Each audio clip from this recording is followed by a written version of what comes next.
Best Interest of the Child Factors, Florida edition. The purpose of this series is to show how I personally built a bulletproof custody case in 2015-16 versus my ex-girlfriend involving our 2-year-old son at the time. It's my hope with me pulling back the curtains and being transparent about how I did things to solidify a 50-50 week-to-week timeshare encourages all fathers in knowing how to crush the best interest of the child factors. Let's get into it. Appendix E. Geographic viability of the physical parent with special attention to school-age children and time traveling. This factor is neutral. The parents live within close proximity. Child goes to daycare in Ormond Beach. Mother lives in said city and works in said city, which is a different city, which is why she needs another person to pick him up from daycare. As you can see, this factor is neutral. Basically, it's just stating, letter E is just about the geographic viability. We live close from each other. Actually, currently, right now, me and my youngest son's mother live approximately maybe 12 minutes door to door. I mean door to door.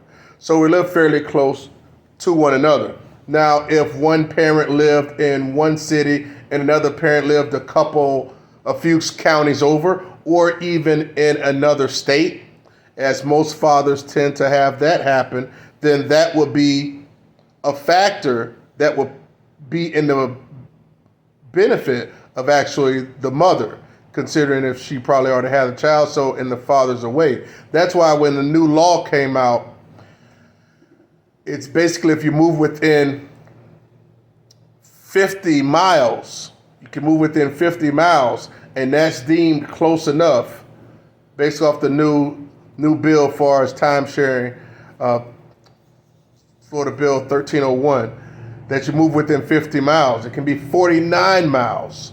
And that factor would then be neutral to both parties instead of just favoring the mother or the father if the father have the children in the rare case occurrence. So the parents live in close proximity. I'm sorry. So we live in close proximity. Child goes to daycare in Ormond Beach. Mother lives and works fairly close, but she needs other person to help pick her up in daycare.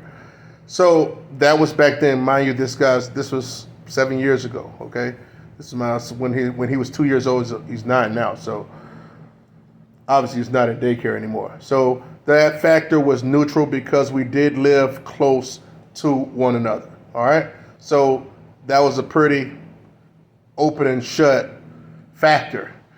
Onto factor letter F, the moral fitness of the parents. The factor is neutral. Both parents are morally fit. I don't have any type of moral compass issues, and the mother doesn't have any moral compass issues. So at the end of the day, that factor is considered neutral. That's letter F. A lot of these are pretty much, open and shut right now. So you really have to, a person would really have to violate one to really miss out on one of these factors. The Appendix G, the mental and physical health of parents. This factor is neutral. And number 3 has the father is healthy. Number 2 was actually it borderline on some medical information, but with concerning my ex that I didn't want to put out here on the social media, but it was very minor. It was a question that I was being asked and I had to clarify. But she is healthy, but I just didn't want that little stuff out there. That's why the factor is neutral. Father is healthy, the mother is healthy, and there's no type of medical thing that's stopping, that prohibits me or the mother from taking care of our son. That factor is neutral. Appendix H, home, school, and community records of child. Now, it says not applicable because the child is in daycare and only 3. Now, this would be a factor. In some things you won't be able to just help, okay? Like, let's say because these are basically Florida's best interests of the child factors. Now, obviously, if a father's trying to go in there and get more timeshare and move back closer with the kid to get more timeshare, then that obviously that father won't have the school and community records of the child. But that doesn't mean that father can't be connected to the school and community records of the child. That's why if you're in the business of building yourself a case, you have to get active. You have to know the school. You have to go out there to the school. Let them know you are the father. Take whatever paperwork that you need to show you the father. They'll give you the school app and the teacher's app that you can go and sign in, and you can actually get a daily activity of what's going on with your kid in school, how they worked out on the app. It's a way where you can stay informed. And I'm going to be totally honest with you. A lot of moms aren't even doing that. So as a father, if you get in and you're looking at the information, the daily activity of the kid and the projects, and you have all this, and you're on the app and the mom isn't, that factor could easily favor you. And especially like going to field days and going out to have breakfast and lunch with your child. All those type of things would help you far as with the school and community records and maintaining that position with the child, and you can win that factor. But you see, it's all about finding those angles and finding those loopholes and finding advantages. Find out what the other parent isn't doing and you doing them. Now, at the end of the day, you really should be wanting to do it because you're a sound father. You're a sound parent. But you have to understand too that you're trying to build a case. So you have to play cards that you also don't feel are being played on the other side. All right? Hope you can understand that. Appendix I, reasonable preference of the child, not applicable. Now, as it's a very highly misconception that if a kids are a certain age, that they get to decide where they go. I've seen this on so many forums and platforms, and even heard people say that personally. And that's the furthest thing away from the truth. It doesn't matter if the kid can say, "Oh, I want to go with my mom," or "Oh, I want to go with my dad." Just because the kid says that does not mean the judge have to allow it. The judge always has the last say. So don't listen to anybody that say, "Oh, well, the kid wants to do this, so the kid should be able to decide." No, the kid doesn't get to decide. The kid gets to answer once the kid is asked, but the judge will make that determination based on the rest of the factors and supposedly what he feels is best for the child. Okay? So, reasonable preference of the child. Our child was 2 at the time. So, obviously, we're not going to be in the business of having a 2-year-old make that decision. But based on the way this world is going and allowing kids to make certain decisions, who knows? Kids may be making this decision by the age of 5 in a couple years. But let's not go there. So just wanted to give you guys a little, I put all these together because they were pretty short and to the point. That's Appendix E, F, G, H, and I.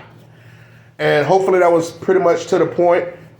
If you're away, fathers, listen, if you're away from the child, and if you want to move as close as you can to the child, unless you're okay with having X amount of time in the summer or a little bit of time on spring break. But if you want more time with your children, you have to move back closer. I would advise you, I'm not going to say what you have to do, I would advise you move back closer with the children. You want to live in close proximity and network, get grounded in. Make sure your moral fitness isn't compromised and your physical health isn't compromised. And make sure you are in tune with the school, through the apps, going and meeting with the teacher, and all these things. The more roots, the more anchors you can have in the ground, the more stable you can make your position, the better you'll make it. The better you'll have when it comes down time for laying all your cards out on the table and you see nothing but great cards, spades, face cards. Listen, you got to play the game. You got to play the game. But you got to play the game and make sure that you keep truly the best interest of the child in your heart, and just try to right the wrongs and make it hard on the system to not give you more time with your child.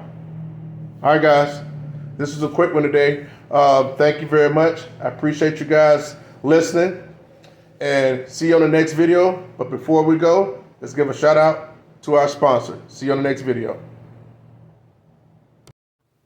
Today's sponsor is OasisProducts.com.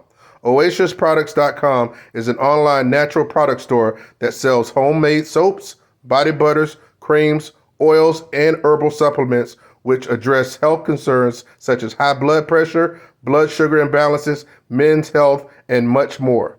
Shop now. OasisProducts.com has their summer sale where all prices are at their lowest.